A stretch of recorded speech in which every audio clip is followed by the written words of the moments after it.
అందరికీ నమస్కారం. నేను మీ వేగేసిన సతీష్. శతమానుభూతి చిత్రం ద్వారా నేను మీ అందరికీ సుపరిచితుడిని.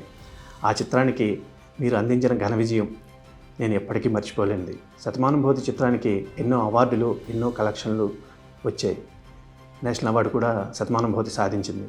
కానీ ఇన్ని సంవత్సరాల తర్వాత Telangana government Telangana Gaddar film awards ప్రకటించి 2016 సంవత్సరానికి ఉత్తమ చిత్రంగా శతమానుభూతిని ప్రకటించినందుకు ఈ అవార్డులు ఇవ్వడానికి కారణమైన తెలంగాణ ముఖ్యమంత్రి రేవంత్ రెడ్డి గారికి, అలాగే సినిమాటోగ్రఫీ మంత్రి కోమటిరెడ్డి వెంకటరెడ్డి గారికి, అలాగే ఎఫ్డీసీ చైర్మన్ దిల్ రాజు గారికి, జ్యూరీ మెంబర్స్కి, జ్యూరీ చైర్మన్ గారికి అందరికీ కృతజ్ఞతలు తెలియజేసుకుంటున్నాను.